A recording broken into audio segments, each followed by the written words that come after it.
Hello friends and welcome to my channel एड्यूशा।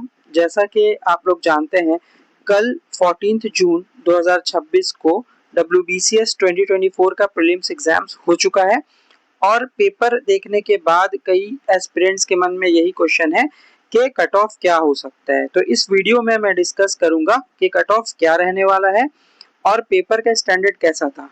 ठीक है, तो चलिए स्टार्ट करते हैं ये वीडियो। देखिए, सबसे पहले हम लोग देख लेते हैं कि 2020 में जब एग्जीक्यूटिव का एग्जाम हुआ था, WBCS एग्जीक्यूटिव का, तो उसका कट ऑफ क्या रहा था। उस ईयर क्वेश्चन का जो स्टैंडर्ड था वो इजी था। उस वक्त जनरल का कट ऑफ 127 हुआ था, एससी का 113 के करीब, एसटी 98.3, ओबीसी ए 119 और ओबीसी बी 122 हुआ था। जबकि 2021 में फिर से क्वेश्चन का स्टैंडर्ड इजी था और उस वक्त जो कट ऑफ था वो जनरल ओबीसी है, ओबीसी बी का 121.67 था, एससी का 114, एसटी का 94.33, पीडब्ल्यूडी का 101.67 और उस वक्त 3833 नंबर ऑफ कैंडिडेट्स क्वालिफाई किए थे। उसके बाद देखिए 2022 में मैंने जो प्रिडिक्शन किया था, यहाँ पे उसका कट ऑफ देख सकते हैं, प्रिडिक्शन वाला कट ऑफ। ठीक है, और यहाँ पे जो इसका ऑफिशियल कट ऑफ हुआ था लगभग सेम था।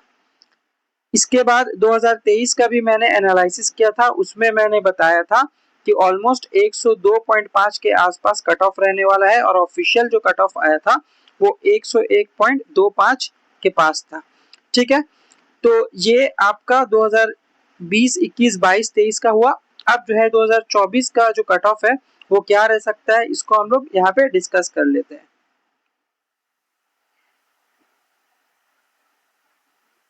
तो यहाँ पे देखिए, यहाँ पे टोटल नंबर ऑफ क्वेश्चंस 200 था।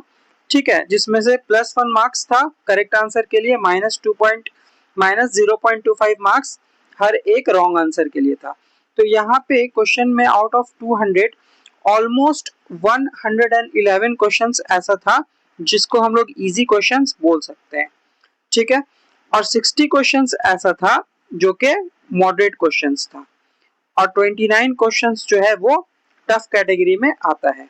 ठीक है, अब यहाँ पे अज्यूम कर सकते हैं हम लोग कि जो नंबर ऑफ इजी क्वेश्चंस है 111, इसको अगर कोई कैंडिडेट सॉल्व करता है तो ऑलमोस्ट 85% के एक्यूरेसी के साथ सॉल्व कर पाएगा, क्योंकि एग्जाम में जो प्रेशर होता है उसके वजह से कुछ क्वेश्चंस के सिली आंसर्स को टिक करके वो गलत हो जाता है। ठीक है, तो यहाँ पे हम लोग अज्यूम कर सकते हैं कि 85% का एक्यूरेसी रह सकता है और मॉडरेट क्वेश्चंस जो है वहां पे हम लोग अज्यूम कर रहे हैं कि 40% का एक्यूरेसी है और टफ क्वेश्चंस को हम लोग यहाँ पे स्किप कर रहे हैं।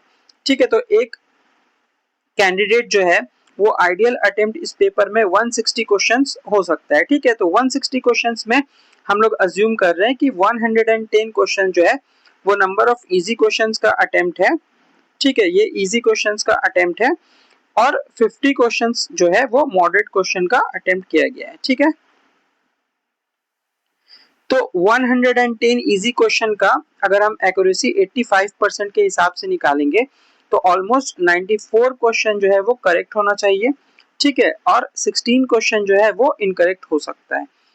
अब यहाँ पे जो नंबर ऑफ मॉडरेट क्वेश्चन है 50 अगर अटेम्प्ट होता है तो 50 में 40% एक्यूरेसी के हिसाब से उसका करेक्ट 20 बन रहा है और रॉन्ग जो है वो 30 क्वेश्चन हो रहा है। ठीक है, तो 160 अटेम्प्ट करने के बाद यहाँ पे करेक्ट 94 + 20 यानी 114 मार्क्स गेन हो रहा है और यहाँ पे 16 एंड 30 क्वेश्चन यानी 46 क्वेश्चन जो है वो रॉन्ग हो रहा है। तो 46 क्वेश्चन के लिए 0.25 से हम लोग मल्टीप्लाई करेंगे और ये इतना नेगेटिव मार्क्स होगा। ठीक है, इसका मतलब ये 11.5 नेगेटिव मार्क्स आएगा। तो टोटल स्कोर जो है वो कितना हुआ, 114 - 11.5 यानी ऑलमोस्ट 102.5 के अराउंड जो है कट ऑफ रहने के चांसेस है। तो अगर यहाँ पे बोला जाए जनरल का कट ऑफ क्या हो सकता है, तो मेरे हिसाब से 100 से लेकर के 105, ओबीसी ए का भी सेम 100 से 105, ओबीसी बी का भी सेम 100 से 105, एससी का हम लोग मान सकते हैं 92 से 97 अराउंड और एसटी का 77 से 82।